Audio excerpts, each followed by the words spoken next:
Hello, hello, friends. It is time for one of my favorite moments of the entire month, which is our monthly Ask Me Anything session. This is a time where we just get to hang out and talk all things virtual assistants. I absolutely love this time just because it's my chance to really touch base with you, to ask, how are you doing in your business? And for us to really decide on what are the pain points, the struggle points that you're at right now in your business, and where can I help? So, if you are new to our community, hi, I'm Abbey Ashley. I am the CEO and founder of the Virtual Savvy.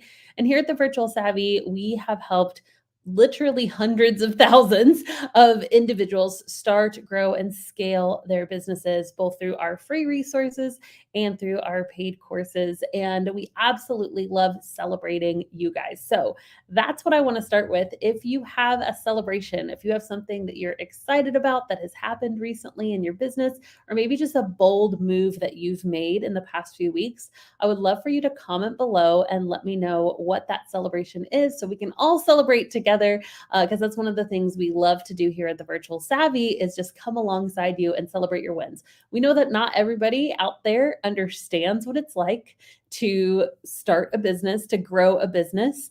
We know that not everybody can really relate to some of the bold moves that you guys are out there making. So go ahead, if you've taken a bold move in your business lately, drop it in the comments. We want to celebrate with you. So what we usually do for this Q&A time is we have you guys just drop your questions right here in the chat, and then I will answer them live. So go ahead, drop any questions that you have for me in the chat.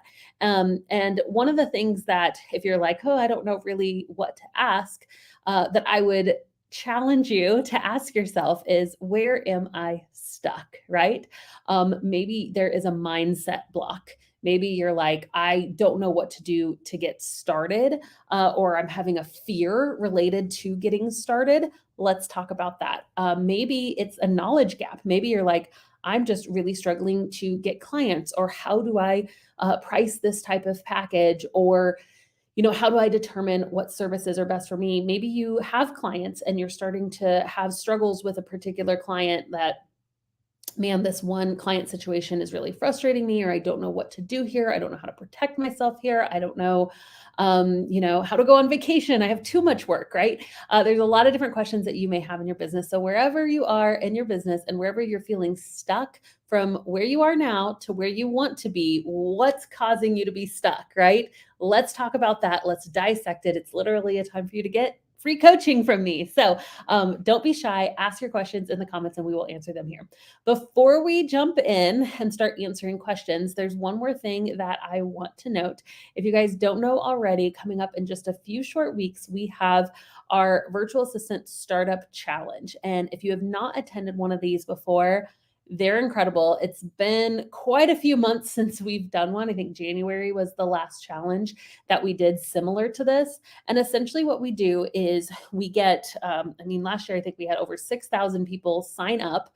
And so all together we come here live, and it's a 3-day workshop where we're literally going to guide you through choosing your services, doing your pricing and packaging, looking at different portfolio options for you, and really giving you a roadmap to how to get your first client. And we cram it all in 3 days. It's very action packed. So you'll want to block off those 3 days to take action on the steps that we're doing. But the nice thing is it's totally free. And it's our way of saying, look, you can do this, right? If you can make that much progress in 3 days, then we know that you're going to be able to go out and do this business. So it's an incredible challenge. Like I said, we have literally thousands and thousands of people join it with us, and it's coming up in September. So if you haven't already, go to thevirtualsavvy.com/challenge, join, and we can't wait to see you then. All right, let's do this for our Ask Me Anything session. Let's take a look. And again, just as we're going, somebody's question may spark a question that you have. So if there's something here that doesn't get answered, or if it sparks a question, just keep on dropping those in the comments. And we have a little less than an hour to hang out together. So, if you post it, hopefully I'll be able to get to your questions. Okay. Oh, we have Carrie celebrating. I got my first client even before I officially launched. Carrie, congratulations. Everyone give Carrie some love in the comments. We are so proud of you. That is a huge accomplishment. And wow, what momentum to be going with. So I was listening to a webinar yesterday on a totally separate topic, not related to virtual assistants or anything. And it was talking about the power that comes with momentum, and that it might feel really slow when you're first getting started in your business, when you're deciding to start the business, whenever you are getting your pricing and packaging set up, when you're trying to find that first client, it feels so slow. But if you think about a train, right, and the momentum that a train has in full blast. I mean, you guys know the power of a train that is moving, right? I mean, that thing could just break through tons of things. Like it can be going at such speed and at such velocity, and like it literally almost becomes unstoppable when a train at full power and full momentum is going. But if you've ever seen a train start going, it doesn't start off like that, right? It takes a little while. It can almost seem like I could walk there faster, right, than this train could. But we know that that's not what happens over time and with momentum. So just keep going, right? If it seems slow at first, don't worry, that is normal. But once you get these wins behind you, oh, I figured out my packages. Okay, now I know my pricing. Oh my gosh, I landed my first client. Every single step in the process is getting you faster and faster and faster. And so it's a piece in that momentum building. Okay, so excited for you, Carrie. That is seriously incredible. And we are so excited for you. Someone asked, I think this is a spammer. Someone asked, we always get people who join us on YouTube sometimes ask some interesting questions. Am I real? I am. I'm a real person. I am not AI. I don't know if you knew that, but I'm not. Hopefully we got rid of the spammer. That's funny. Because they were asking some interesting other questions as well. Oh, here's a great one. Okay, one of my favorite questions. I am starting my journey as a virtual assistant. I'm not sure I understand. Oh, you don't understand? Well, I will tell you. My watch. I'm starting my journey as a virtual assistant. And I don't know where to start yet. Okay, so this is a great question. And I have so many things to tell you. Well, number one, start with this challenge. I mean, honestly, that's like the easy answer because we're going to go over everything there. But let me break it down a little bit, at least what we're going to be covering in that challenge, and some things that you can go ahead and start doing now so you don't have to wait a month until you're starting your business and starting again to get those pieces of momentum in. So the first thing that you're going to want to do whenever you're starting your virtual assistant business is block off time to make it happen, right? We are all very busy people. How many of you busy? How many of you, okay, if you have kids, have your kids gone back to school yet? Mine went back last week and I'm like, it's like the new year. It's like a second new year. I love my kids, don't get me wrong, but we love the routine and the schedule and the capacity that we all have a little bit more with school time. So there's a season for both. And I am very excited for the school year season. So my kids are in school now, which means I have more time personally, but I don't know what your life looks like. You may have kids at home. You may be taking care of elderly parents. You have working a fine 9 to 5. You have a different situation than I do, right?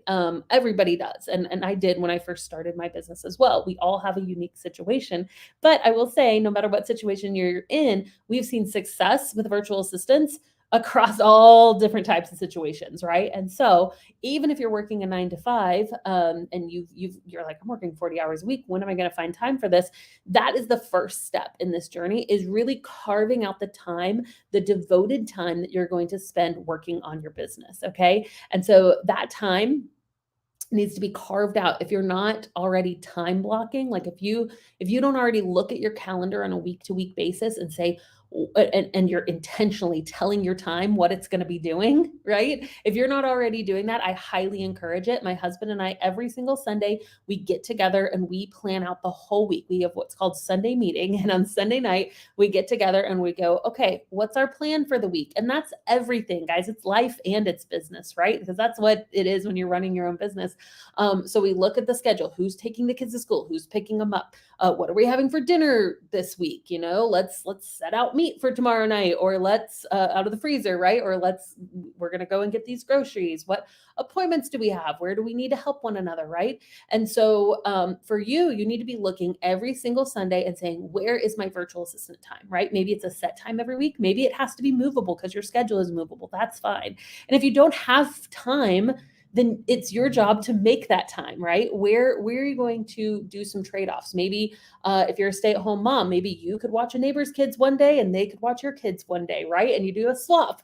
And that way you have a whole day or a few hours devoted specifically to your business every single week. You're going to have to figure out where that time is going to be, but it needs to be devoted time, because if you say this is going to happen, but you don't set the time intentionally aside to make it happen, it's not going to. So that's step number one. Step number two is to actually decide on the services that you're going to offer. What services can you offer as a virtual assistant? And so we have tons of free resources. In fact, if my team is in the comments, we can link to this blog. It's 101 services to offer as a virtual assistant, because there's so many services. But my recommendation is to start with what you already know, even if it's really simple. If it's data entry, social media scheduling, email management, just answering customer service emails, list out the services that you know that you could do for a small business owner, or that you feel like you could learn pretty quickly, right? And once you've decided on your services, you decide on an hourly rate. Most virtual assistants in the United States are starting anywhere from $20 to $30 an hour for general admin. So that's what I usually recommend. And we do a project where we actually break those into packages. So again, a 10-hour package at $30 an hour would be $300 a month. And so you were just charging your client that, hey, today is the 15th. So you'll pay your invoice today. And then every single month on the invoice, you'll be automatically charged. You get a package of 10 hours, use it or lose it. I totally recommend not having those hours go over to the next, right? So once you've kind of got this set up, how am I going to invoice? How am I going to set aside my packages? It's all that back end process. Then you're ready to launch, right? And that's all about how are you going to market? How are you going to get your first client? We have some great resources on our website and over on YouTube on how to do that as well. So these are my top recommendations. Again, we're going to do all of this with you inside of the challenge coming up. So that's my biggest recommendation, is join us for that challenge. But in the meantime, use all the free resources that we have to start getting some momentum in these areas already. Okay. Awesome. So excited that you are starting your VA business. It's going to change your life. We are a little obsessed with virtual assistants here at the Virtual Savvy. Oh, this is great. Thanks for this platform. I created my portfolio based on one of your videos. That makes me so happy. We have, it's almost, I think, like an hour-long video on how to create a portfolio over on YouTube. So if you guys have not checked out our YouTube channel, there are so many resources over there, totally for free. We love providing free value to you guys, because that's how I got started, was free value from amazing people out there. Not very many people talking about virtual assistants when I got started. So you guys definitely have an advantage there. Let's see. Oh, let's see. Is this another win? Sunday night, I had sent 4 outreach emails, and Monday morning, I had 2 responses. One said she wanted a discovery call ASAP. The other said she would interview someone. Yes, this is so amazing. Look, with just 4 emails, and you already had half of the people respond. That is so incredible. Everybody, yes, let's celebrate in the comments. That is absolutely huge. Oh, more celebrations. This is going to be a celebration one. A celebration live stream. I'm celebrating starting my VA business just yesterday. I'm bringing 30 years of experience as an admin/HR specialist to my new job. Leandra, that's incredible. Congratulations. I would definitely recommend niching down into that HR niche, because that is a really untapped niche in virtual assistants. And it sounds like you bring a lot of experience there. So awesome. Congratulations. Very, very exciting. Oh, this is a great question. So, Limenthia, I hope I said your name correctly. I'm a data entry clerk already. Perfect. So you have some experience in this realm. How do I start and build the confidence to start? I totally understand that. So I will say this. We have a motto here at the Virtual Savvy that's "Go Set Ready." It's actually I got that from my old pastor in Washington D.C., Mark Batterson. He would always say that "Go Set Ready," right? And because sometimes the ready comes after the action steps that you take, and so I've noticed that so many times in my life where I don't necessarily feel like doing something. Sometimes it's a motivation factor, or sometimes I don't have the confidence to do something. But if I just take the first step in that direction, it's incredible how much confidence can build after just taking action. It's like the first time I went to a networking meeting. I had looked up a local networking meeting in the Washington, D.C. area, knowing, okay, I know this room could potentially be filled with my ideal clients. And I was so scared. Like I was terrified, literally thought I was going to throw up in my car going to that networking meeting. But I'm like, you know what? I'm just going to go. I'm just going to show up in the room. I don't know what I'm going to say. I don't know how I'm going to respond. But just being there is the first action step that I'm going to take. Sorry if there's, of course, they come to mow the lawn, right? As soon as I start a live stream. I don't know if you guys can hear that or not. My apologies. Where was I? Oh, okay. Yeah, I went to that first networking meeting, and of course, like once I was there and started talking to people, my confidence grew, and my second one was that much easier. My third one was that much easier, right? And so there is an element of just if you know what you've got to do, even if you're scared to do it scared, right? Like get somebody to hold you accountable. Like I'm going to do this thing even though it's scary, right? Because um if you have like all the data lines up, right? Like your data entry clerk, like you have the experience that you know how to do this, you know? And so it's not whether or not you can do it. It's literally just that fear that's potentially holding you back. And so I don't think the fear necessarily ever goes away. If you're doing something for the first time, you can't wait until you're not scared, is essentially what I'm trying to say. Because if you wait until you're not scared, you're not going to end up doing it, because I don't think that fear actually goes away. I think the fear goes away by doing it anyways, and having people hold you accountable to say like you've got this, right? So hopefully that is helpful. Let's see. Oh, awesome. Indira's been with the Savvy system since 2021. We love that. I love that you're still hanging out with us. So cool. Let's see. Oh, we've got a question here. I'm looking, if you guys have more questions, be dropping them below because I'm going to try to answer as many as I can during this time. I'm looking to do Pinterest management and copywriting, starting with writing newsletters and welcome sequences. Is it viable to do both as a specialty? So yes and no. So I think that, hold on, let me think through this a second. If I were you, if you're looking to do both, and I'm guessing you have experience in both already, like, do you feel, and you can answer this in the comments, or this can just be something that you answer internally. So, do you already know how to do these? Like, if you know how to do copywriting, but you're not sure on how to do Pinterest strategy yet, I would start with copywriting. Like, again, don't wait to start marketing your services until you know both of these, is my question, right? If you already know how to do both, then yes, I think you can definitely start with both. But like one of my biggest jobs as like the person guiding you in this whole journey is to get you to getting clients as quick as possible, right? And so my hesitation in saying like yes do it is like if you're like awesome I'm going to learn both of these, and so I'll launch in the next like 5 months. It's like no, like start. If you already know how to do one, I would start with that. So that would be disclaimer number one. Okay, so number two, thinking about the way that Pinterest works. So Pinterest is really, really great for bloggers, especially food bloggers, like recipe bloggers and e-commerce stores. So if you have a specialty in copywriting, one of the things that I would potentially, like you probably have business owners as your ideal niche, I would maybe potentially, if this is something you're interested in, maybe niche down even more to like food or home decor blogs, because that is one of the best places. You can still find success in Pinterest if you're another type of blogger, but like those are the ones that are killing it. Like I have a friend who runs a $1 million Pinterest agency, and they've narrowed their niche down to basically only working with food bloggers and e-commerce because they're the ones doing best on Pinterest, right? So I will say that. So that's one thing that I would mention ahead of time. So then what I would potentially do is do like 3 separate packages. Maybe package number 1 is like copywriting services only.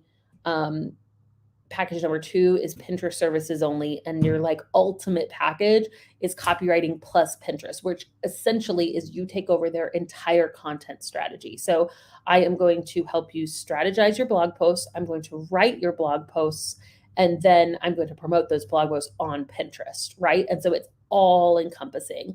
That would be an incredibly high-end service that you could incorporate, and it would just be beautiful. So not very many people notice. I don't think I've even told you guys about this yet. I actually purchased a blog a few months ago because it was getting great traffic, 100% from Pinterest. And it's not in the food industry. It's not any of those. It's not in the food niche. It's called The Wise Half. If you want to look it up, I can send a comment to it below. I don't even know if my team knows because it's just like been a little fun project that I've been experimenting with. But it gets traffic from 100% from Pinterest, right? And so literally the strategy of the whole blog is write a blog post about 1 a week and then just promote that on Pinterest. It drives traffic to the blog and just wash, rinse, repeat, right? And so it's a really great service, and I think that's something that you could do. But I would be very strategic for how you do it, okay? Michelle, Savvy System student, I'm loving the course. It's more than I thought it would be. That's so great. That makes me so, so happy. All right, Carrie, I hired someone to build my website. I know I don't need one now, just starting, but I really want one. I wrote up info for an FAQ page, but wondering if I should include it. I've heard that might deter someone from booking a discovery call. I really love when websites include an FAQ page. Any thoughts? I kind of disagree with that someone told you that you should not have an FAQ. So here's the thing. Is the goal to get as many people to book discovery calls, or is the goal to get the right people to book discovery calls? Because honestly, if somebody reads your FAQ and decides that they're not a good fit for you, why would you want to waste your time on a discovery call with them? So I think that FAQs on a website are great. I think that pre-questionnaires before you have a discovery call with somebody is great, because again, like the goal isn't to get a bunch of discovery calls filled with someone who's not an ideal client. So you worked hard on that FAQ, post your FAQ, and I hope it books a few less discovery calls for you if it was the wrong person, right? Because what you're wanting your website, people to come to your website to see, and for them to go, oh my gosh, this is what I need, or to go, oh no, this isn't for me. Like if someone can afford $10 an hour and your rates are $30 an hour and they see that on your website, you don't want that person booking a call with you. You just don't, because trust me, it is very difficult to convince somebody who only wants to pay you $10 an hour to pay you $30 an hour. That's it. Just 99% of the time is not going to work out. So I say do your FAQ. I think it's a great idea. Do it. You want the right people on your discovery calls, not just as many people as possible. Oh, Suzanne, also a student. Yesterday was my first day of your class. So excited to get back after your live today. I love you and how Rachel go over all the business and setup aspects. It is a very thorough course. So I'm glad you're enjoying it, Susan. Let's see. Ooh, this is a great question. What do you think of creating a referral program for current clients as a way to source clients? Some ideas on what to give as rewards. Great question. And actually, I was literally talking to a friend about this the other day. So This is actually something that we teach in Savvy Circle. So Savvy Circle, if you don't know, is our 12-month group coaching program for VAs making 2,000 or more in their business to scale them to $10,000 months. So that's what Savvy Circle is. And so we help you do that by either creating a high-end service or creating an agency or both. Like, we work with you individually to help you with that. Okay, so that's what Savvy Circle is. One of the things that we teach inside of Savvy Circle is is the next level of how to get clients. Okay, so and this is, I'm backing into your question. So essentially, once you've been a virtual assistant for a while, you can ask literally, without fail, I have not seen this not happen with any of our virtual assistants. So if you ask a virtual assistant who has been doing this for 5 years plus, right? Where do you get most of your clients? What do you guys think the answer is? You can let me know in the comments. Pause for dramatic effect. The number one place that our experienced VAs, people who've been doing this for years and years, are getting clients is through referrals. It is literally the number one best source of client acquisition. Why? Referral marketing is the best, most trusted form of marketing because, again, these are going to be some of your best leads. If you think about, you watch, you're on, you're watching TV and you see a commercial or you see an ad on Facebook for like a new skincare system, right? And you're like, oh, that seems interesting, right?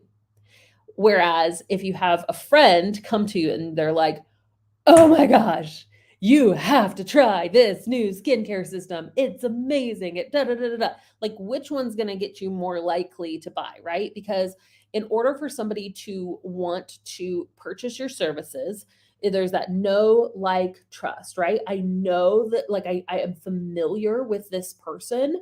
I believe that they can solve the problems that I have. No, like, I just actually like enjoy them. I've been around them enough to enjoy them, and I trust that they're actually going to be able to solve a problem. So that know, like, trust factor, it's a pretty big gap when you're meeting somebody for the first time, right? And so your discovery call helps close that gap. Maybe some follow-up, maybe you follow up with them 3 months later. Like, it can be a bigger gap sometimes when you're meeting somebody for the first time, right? However, if you are a referral, that gap gets closed so much because this trusted person is saying, like, I already know, like, and trust. I'm saying it, they know and like this, know, like, and trust this person. So that literally gets transferred over to you in a referral. Like, amazing. And so referrals are and will forever be, I believe, the best form of marketing. Now, in the beginning, you don't have a lot of referrals, right? It's one of the reasons why we teach our personal outreach template. If you go to thevirtualsavvy.com/swag, my team can post it in the comments. We have this personal outreach template that you can send out. And I think that is a great first step for getting your first client. So many of our students have done that. We just literally saw an example of that where, hey, I reached out to 4 of my friends and family. I got 2 responses already. This is how people get clients, right? Because, again, it's referral marketing.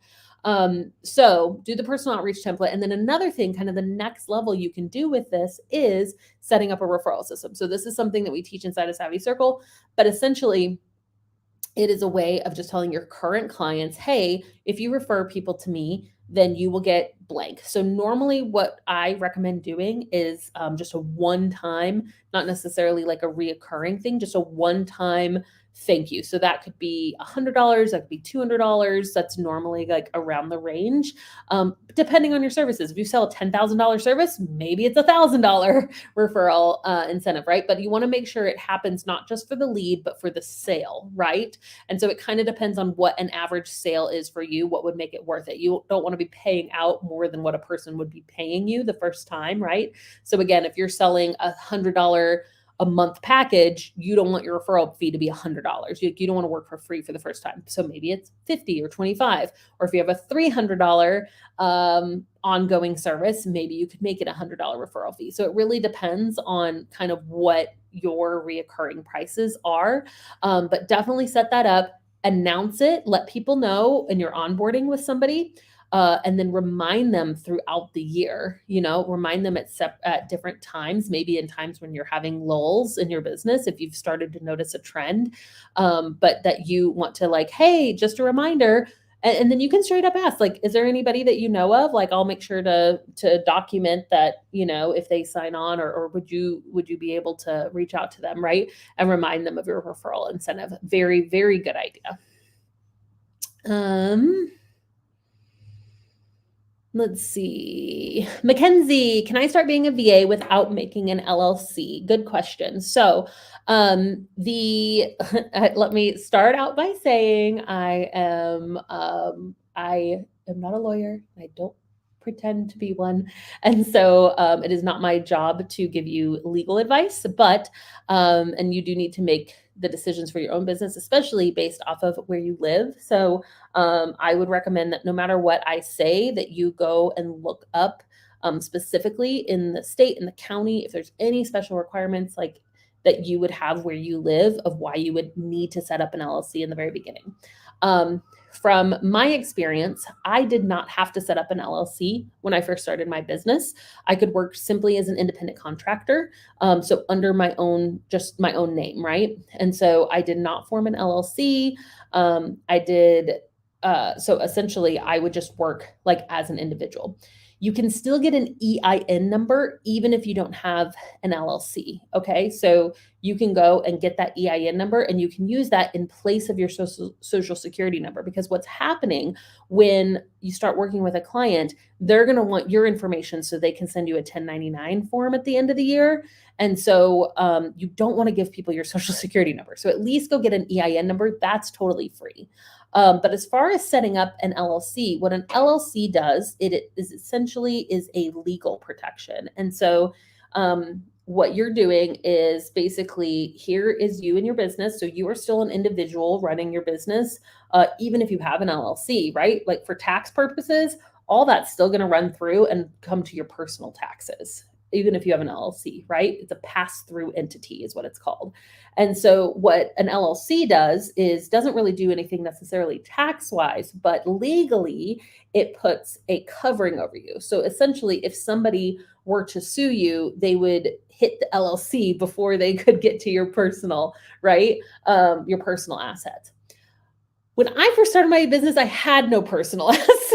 I was broke as a joke. I couldn't afford to even get an LLC at the beginning. And so there was really no, I didn't feel like I necessarily needed that protection as much. And so I waited until I could afford it. And as soon as I could afford it, I got it. I think it is important to have it, but personally, I waited. So another good resource is SCORE. Score.org is a really great resource where you can see if there are any special requirements, like are you allowed to operate out of your business without an LLC or out of your home without an LLC where you live. You can look that up by talking to a SCORE mentor to see if there's any like local or county guidelines. But essentially, from my understanding in the United States, like as long as you don't have to form that LLC necessarily. So again, look up your own requirements. I do recommend everybody eventually form an LLC. It is going to protect you legally. Okay. Let's keep going. Invoicing. Invoicing through Venmo. What do you recommend? So you can invoice through Venmo. I wouldn't necessarily recommend that. I don't know a whole lot about Venmo. I've only used it for like personal stuff. So essentially you want to use a system that is going to be able to track to actually send actual invoices, where it can be documented, where you can keep track of it, where you can send reminders. So my recommendation for that would be probably Dubsado or Honeybook are my favorite. I like that Dubsado, you can use them and get your first 3 clients totally you can use their app with 3 clients for free, which I think is really great. And then there's also another tool called Wave Apps, WAVE, Wave, which is another invoicing tool that we recommend to people a lot as well. And again, you can set up like auto reminders if they don't pay, things like that. So I would recommend those over Venmo. Oh, you guys are asking so many good questions. This always happens.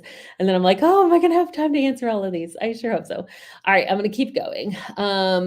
I feel like I have the skills, but feel scared that I won't be good enough to do them for clients. Oh, Natalie, oh, I feel like you just voiced what so many of us are probably feeling. And so I think that it's what we call the first client hump here at the Virtual Savvy. There is something really magical that happens when you start working for your first client. And that's why I recommend for most people, like I know we have so many jobs that get posted in the VA Savvies, but we also have a lot of competition and a lot of people posting in the VA Savvies have online businesses. They're like a little more technical. And so honestly, for me, I think the best place to get clients in the very beginning when you're just starting out, a lot of time is locally. So that could be that you go to a networking meeting. Again, you do the friends and family email, you reach out to business owners that you already know, because a lot of times these business owners, like you think like, oh, I only know this much compared to all these other VAs or all these online businesses or how advanced these businesses are.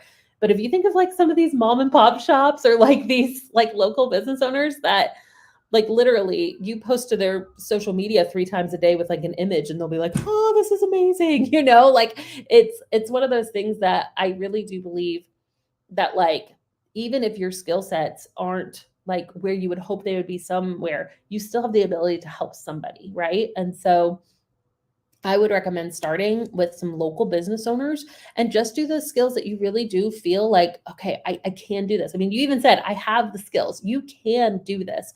And once you work for that client, that first client, and you turn in that first week's work or whatever, it's that first client hump where you're like, oh my gosh, I can really do this. Once that first invoice gets paid, it's like, I can actually do this. I can make money with the skills that I already have. And it's like it's one of the biggest pushes of momentum that you can get, really. So go set ready, start marketing, just start telling people. And some people disagree with me, and that's fine. I am totally a like sometimes so positivity is definitely one of my strengths, and I know that. So I definitely do look at the world very positive a lot of times. But part of what keeps me positive is that I will look at the worst case scenario and become okay with that in my heart. So it's like, okay, let's go to the very worst case scenario. Let's say that you signed a client and you did work for them that they weren't happy with, or your skills didn't live up to what they said. Okay? Like let's just go there for a second. I don't think it's going to happen, but let's say that it did. Then what? Right? Like it doesn't change who you are as a person. It doesn't mean that your skills won't be good for somebody else. Maybe it just means that it wouldn't work out for that particular client. Or maybe you learn, right? You learn more skills because you're forced to improve them and then you try again, right? Like nobody in the world has ever done anything great without having some failures at first. And so I mean that is something that you'll have to decide, like, am I willing to push through what's uncomfortable for the potential of greatness, for the potential of making this thing work? And the people who do that, the people who choose, I'm going to do this even though it's scary, are the ones that find success, right? And so you get to choose that, Natalie. And I know that you can, because you have the hint, you have that hint of confidence already. You're like, I know I have the skills. Okay, then go out, get your first client. Even the worst case scenario, you're still going to be alive. You still have value as a human, and you still have skills, even if they weren't at that moment good enough for that one individual, good enough, right? What that person expected, maybe. But I don't think that's actually going to be the case. Okay. Sorry, I get a little depressing sometimes. Ooh, look at this. I just started and I already have 5 clients. Elizabeth, look at you go. Oh, I am so proud of you, working on replacing that 9 to 5 income. You're going to be ready for Savvy Circles soon, girl. That's amazing. So excited for you. Here we go. Sheena said, good morning, Abby. Good morning. I'm looking to become a VA. I have experience, but not a lot, so I'm not sure what my pricing should be. I also have an extremely loud and active toddler, so I'm not sure how to create a schedule to talk to potential clients. I don't have any childcare. Perfect. Yes, I started my business when I was a mom as well, so I totally understand that world. So what I would do, again, a lot of this comes into timing, right? And I know as a mom of young kids, you cannot always plan this, and that's fine. With what you have going on, my recommendation, the one you talked about pricing, again, even general admin skills, I believe you can start at like $20 an hour for most of us. So that would at least be the starting place. And then if you have more advanced skills, we do something called incremental pricing. So start your first client at $20 an hour. Your second one, raise your rates to 25, third one, raise your rates to 30, right? And so like over time, as your experience grows and as you get more clients, you're just increasing your price with each new client. That's how I would solve the pricing thing. As far as the time thing goes, I would, again, if there's a way that you can set aside a certain amount of time that you know that you're going to be able to have quiet time to do a discovery call. That would be the only thing that would be difficult. Again, not impossible. I did discovery calls with my kids running around in the background sometimes because that was my life. And I was like, this is what you're going to get, right? But I did try to not have it happen. Like I would try to schedule it during what I knew was going to be a nap time. If I like, I also was I'm just a schedule person. And so my kids, like I got my kids on a pretty decent schedule. Like I like worked really hard to get like, this is nap time and I would hold to it. And I know that that's not always reality. Right. But do you have like, like a parent who could watch them one day a week, even for like an hour or two. And you just know that if you get discovery calls, they're gonna be in that time, right? Or a spouse or a friend, or, like we have a drop-in daycare place that it's like, okay, I'm not paying to put my kids in daycare, but maybe 2 hours once a week I do, right? There's different options out there. So I would explore your options. And then if you're able to get some like carved out time, that just becomes your discovery call time, right? Again, you don't have to do that. I for the most part didn't do that. I just had my kids there, but I would not be above putting the TV on while I did discovery calls because my kids could like zone into TV. So you kind of have to figure out what's going to work for you in your unique scenario. I never hid the fact that I had kids. I never hid the fact that I was a mom, right? And so I would let them know, even if my kids weren't around, I would let them know, hey, just so you know, like I am a mom, so you're going to see kids around here sometimes. And if that wasn't okay for my ideal client, then they weren't my ideal client, right? So again, no, you don't want a screaming kid in the back of your discovery call. That's probably wouldn't be the best. But I never hid the fact that I was a mom, and my kids would sometimes be asking me for juice during work calls, and that's just the way it is. Korea, hi, do you need to put any money into starting? That's one of the things I love about virtual assistants is that you literally can start with no money, like absolutely zero. You can use our free resources on our site. You can use a tool like Canva to create a portfolio, choose your services, choose your packages, and start marketing. Get that first invoice and then potentially use that money to do things like set up your LLC or start a website or purchase a course like the Abbey system to help you grow even further. There's things that you can do once get that first paid invoice, but none of them are required to start your business, which I think is just beautiful. That's why I love virtual assistants so much. You do not need to pay any money to get started. Cheapest platform for handling reporting for clients accounts starting out. So it depends on what kind of reporting you're talking about. Like if you are talking about just project management, like you're just wanting to like just keep up with like their projects. Again, I would say Debsato or Honeybook. If you're doing time tracking, I love a tool called Toggle. I actually still use it. I kind of went back not that long ago to tracking my time again.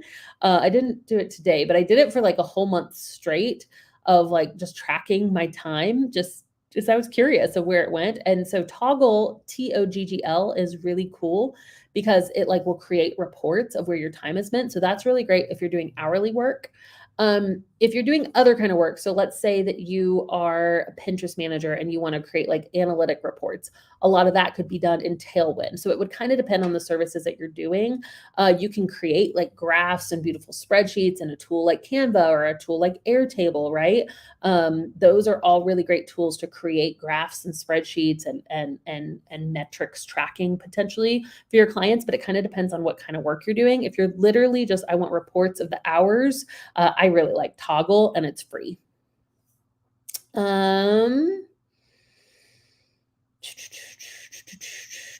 So many good questions. Let's see. Yes, this is back to that FAQ question earlier. FAQ is a must. As a small business owner, it weans out the clients could potentially be challenging. So true. You don't just want a discovery call with anyone. You want people, one with the best. You want discovery calls with the best clients, your ideal clients.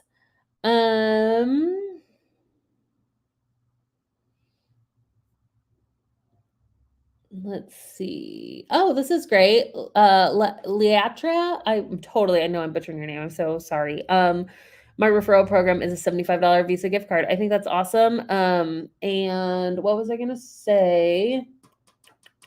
I saw earlier that you said that your number one source of clients is referral. So see, there we go. It's so true. Oh, awesome. Got my first client. Congratulations. Natalie, you're the one asking if you can do this. You literally just got a client. Come on. Once you start, have you started doing work for that client? Because once you do, you'll be like, oh, okay. What was I scared about? That's awesome. I'm so excited. Okay, I'm starting as a general VA. How many skills are too many to offer? I want to ensure I'm offering enough to be desirable. I don't want to get burnt out with a heavy load. So, if you're just starting off with general admin and you have a whole list of skills, I don't think it's necessarily bad as long as you feel proficient in all those skills to list them all. But again, you just want to keep track of your time hourly. So, if you're doing general admin and you have tons of skills, so you're not offering a package based off of like, I'm going to grow your Pinterest or I'm going to write this many blogs, right? You're doing hourly pricing. It can include all those skills. There's no problem with that if you feel good with those. It's just that you really want to keep track of your time. So again, using a tool like Toggle, and you just sell a package of hours. So you can buy a package of 20 hours a month. I'm going to keep track of those 20 hours a month. I charge you $600 every single month, reoccurring.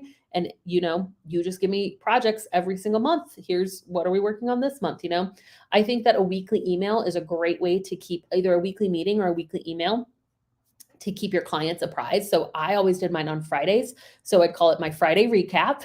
And I would send out an email every single Friday because I didn't want to get on the call because again, kids at home. So I would do a Friday recap. And you can, do it all in an email. You can use a tool like Loom, Loom, to do a video recap if you want. But essentially I would say, hey, here's the projects I did last week. Here's what's on the docket for next week. Or if they haven't sent you anything yet, be like, reminder, you need to send me what I'm working on next week. This is for general admin skills. And then I would also give them a weekly recap of their hours. Like, hey, you booked me for 20 hours. We're in week 2 and I've only used 5 hours. So like, it's the end of week 2. So like we need to be using these because these are use it or lose it. So those little Friday recaps really, really help your clients know kind of where they're at with their services, right? I definitely don't recommend rolling over hours. We were just talking to a Savvy Circle student a few weeks ago who had kind of done rollover hours, and her clients were mostly moms. And so they just were super busy in the summer.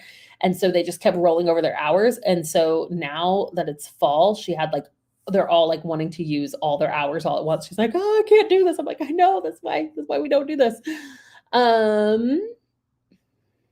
Let's see.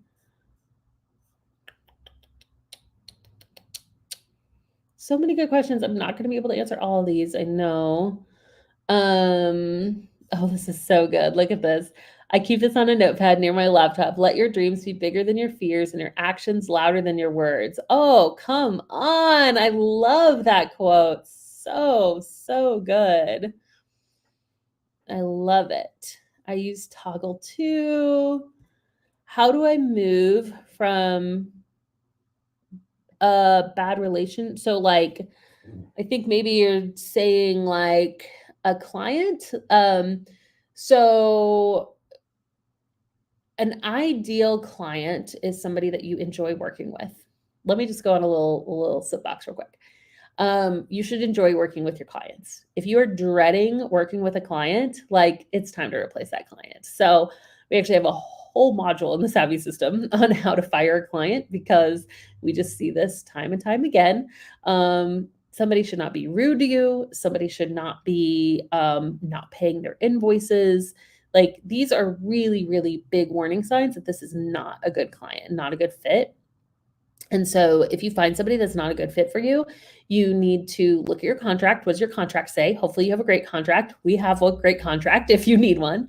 But your contract should say, hey, you're going to give them either you can separate immediately or you're going to give them a 2-week notice, whatever your contract says. And then you need to give that notice because it's not worth it. Like there's no amount of money worth being, especially if you're being like really disrespectful. If you're just like, oh, I just don't like this client, then maybe you could hold it out until you replace that income, but actively start trying to look to replace that income. But if somebody's being rude or not paying, like it's time. It's time to get rid of that client. So, you can do that in a meeting. You can do that in an email.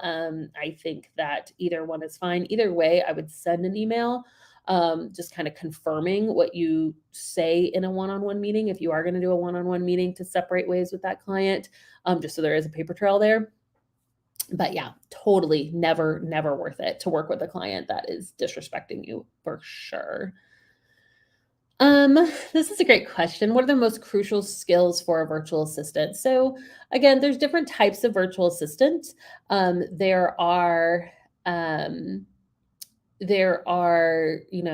virtual assistants that go more creative path, right? Like you're creating images or you're doing social media management. There are technical virtual assistants that just love to get in and like, let me do SEO or figure out the back end of a website, right? And then there's more admin, which is more like customer service or organizing spreadsheets, data entry. And so I wouldn't say there's one specific skill set that you need to be a virtual assistant. I would say it's more like character sets, right? So like the people that we have seen that make it are the ones who, even if they're scared, can be bold. It's one of the reasons that we encourage you guys, be bold, be bold, be bold. And what's so cool about it is that like you don't have to naturally be a bold person, right? Like will it be a little easier if you're naturally bold? Sure. But have we seen literally hundreds, thousands of people make it in their virtual assistants, even if they would call themselves shy or timid? Yes. I mean, we have a whole, in the Savvy system, we have a whole section on marketing for introverts, right? Like there's ways to do this, but it's that like tenacity that like, I'm going to keep at this. Like, even when it's hard, I'm gonna keep going. So boldness paired with tenacity, I think, are some of the best character traits, not just for virtual assistants, but for any type of entrepreneur. Entrepreneurship is not for the faint of heart, guys. Like this is not just easy street. If anybody sells you like this is easy. No. Is it simple? Yeah. I mean, I do think that virtual assistants is a simple way to make money online, essentially. I mean, there's still steps involved, but I would say it's more simple than it is easy. No, it's hard. It's hard to put yourself out there. It's hard to get the courage. It's hard to say, hey, I'm going to offer these skills and be confident in it if you've never done it before. But anything worth doing is difficult, right? In the beginning. And so yeah, I would say boldness and tenacity would be the biggest character strengths. Let's see.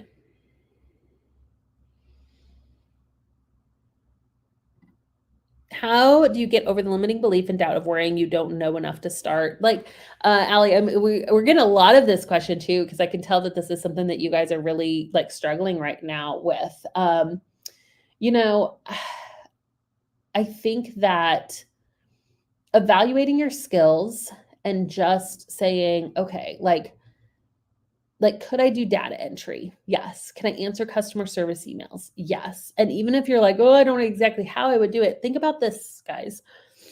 Most of the small business owners that you'll be working with are not people like most of what you're taking over is going to be things that they're already doing. You're just taking it off of their plate.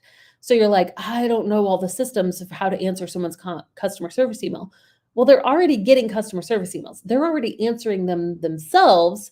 You're just going to come in and take over that process for them. So a lot of these VAs, like a lot of these clients, when you're working with them, they're literally going to show you the system that they're using. Now, they may eventually want you to like research new systems or come up with like to improve the process. But for the most part, for a general virtual assistant starting out, especially with some of these smaller businesses, guys, you're just taking over something that they're already doing.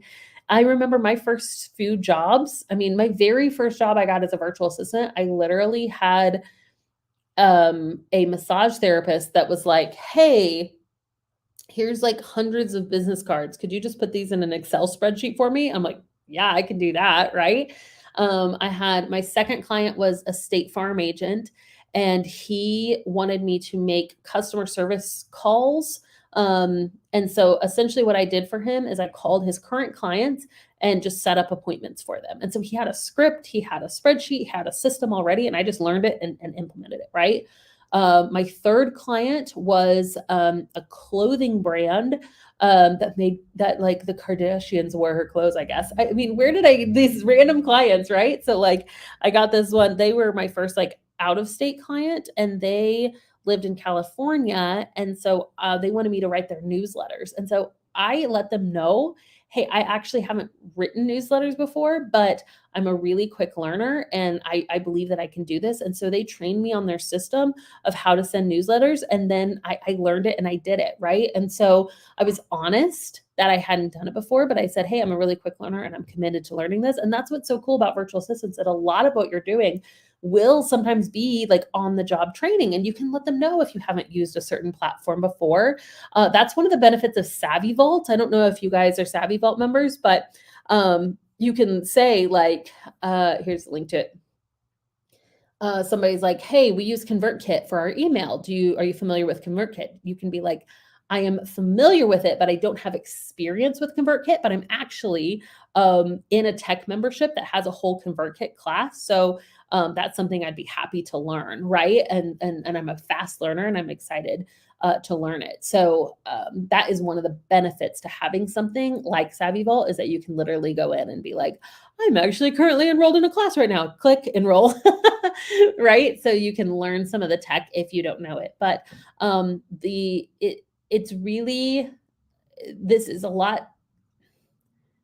It's not as scary as it seems once you start getting yourself out there. Those of you guys who, let's make this a little interactive. Like those of you who have, because it's one thing for me to say it, but there's several of you in the comments. We have 40 people watching who have clients already, right? Like I'd love for you to just maybe share your experience, even in the comments. I'll throw a few of them on the screen, and this can be a good way for us to end out. Like, were you scared when you first got started, right? What was it like working for your first client? What did that help you? What type of tasks did your first clients ask you to do?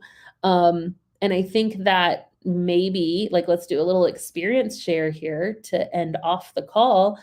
Hearing from you guys about like, man, I had that same fear as well, but here's what happened once I got my first client. Or maybe you don't have your first client, but this is something you're struggling with. Maybe there's something that you're telling yourself, or maybe you've gone to a networking meeting and how you've presented yourself in one way or another. I'd love in the comments for you guys to share that.